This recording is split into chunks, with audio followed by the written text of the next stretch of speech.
Hey, it's Sam here from KitchenGadgetsClub.com and also the voice behind your popular Kitchen Gadgets podcast, Magic with Gadgets. I've got another brilliant one here using up Dom's shredded chicken, and we're making a chicken leftover soup in the Instant Pot. I'm a huge fan of my Instant Pot pressure cooker and I love making use of leftovers and making delicious soups in it.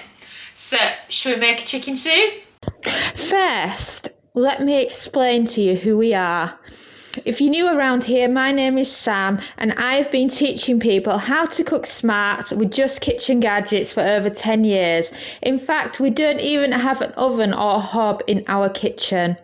We are double Sunday Times bestsellers and The Independent calls us the best for beginner cooks.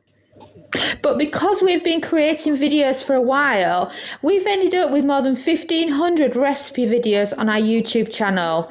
So what we have done is we have created a recipe index organised by gadget to help you quickly find your next recipe video. You can find them all at KitchenGadgetsClub.com/YouTube, and we would be honoured if you would subscribe to our YouTube channel for more recipe videos like this. So now let's get back to the food.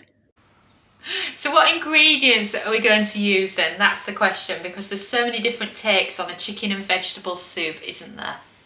Let me run you through the ingredients, shall I?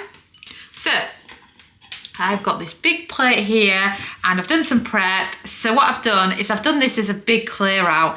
So I've got lots of leftover carrots, some chopped leek. I've got some potatoes that had eyes on them that I've just peeled down and chopped. They kind of look a bit discoloured there. It's not the potato, it's because it's taken me a while to get ready for doing this video for you. That's the only reason.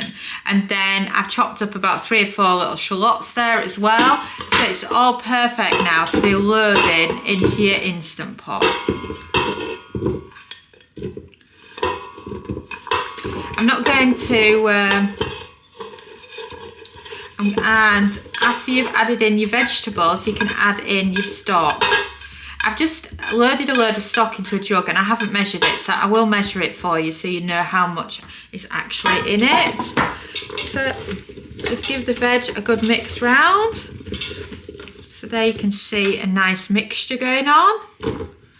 So let's convert in into millilitres and cups how much stock we've got here. So 1, 2, 3, 3.5. So if you were to convert that, then that was 3.5 cups or almost 1 litres worth of stock. So you could use chicken stock cubes, you can use whatever you want that you've got in. I like the little stock pots at the moment as well, or you can just use a tub of chicken stock. It's totally up to you. And then of course I've got some shredded chicken, so you can pop that in as well. And then give it a good stir. And then we can pop the lid down, so just push it down where you can so that a lot of it's in the liquid. And then we can pop it on. For soup like this, the chicken is already cooked, so you just want to get the potatoes and carrots to fork tender. So I would recommend 8 minutes on a quick pressure release, but it depends on what ingredients you're using.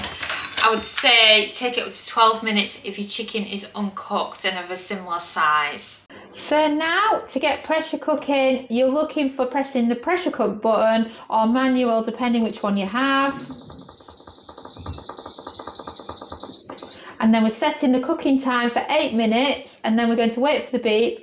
8 minutes is brilliant for food that you want really soft, and of course it works brilliant with soup as well. And we're on and we're going. Whilst we're cooking, let me introduce you to Kitchen Gadgets Club. We recommend joining it because it's brilliant for kitchen gadget recipes with step-by-step photos. It's got lots of easy recipes. You can join for as little as £1 a week. It has a library of over 1,000 plus kitchen gadget recipes, and we add 4 new exclusive recipes every single week. Here are just a few of the recipes. Each recipe has both metric and imperial, step-by-step photographs, plenty of useful kitchen gadget advice from experts. Just take a look at some of the photographs.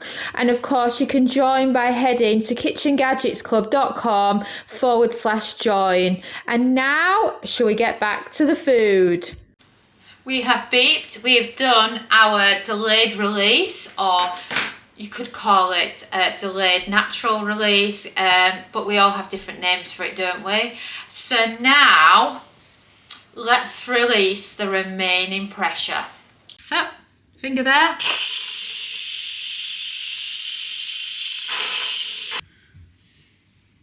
So now it's finished releasing its pressure, so we pop the lid open and see how it's doing.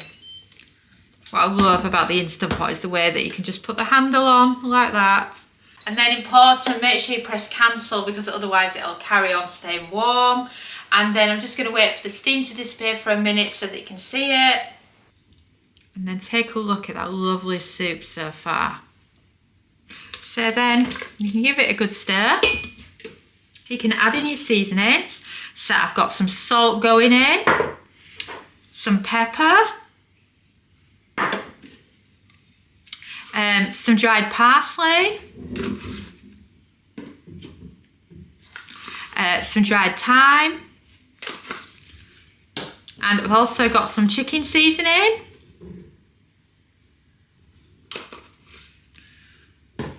And then just give it a stir. Then give it a good stir. And then you have soup. This is like a broth-like soup, so you can add some cream if you want a different type of soup.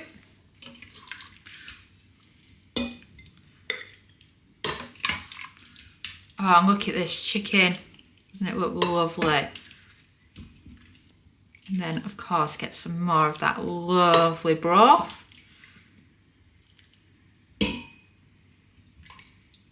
look at that. Doesn't that look fabulous?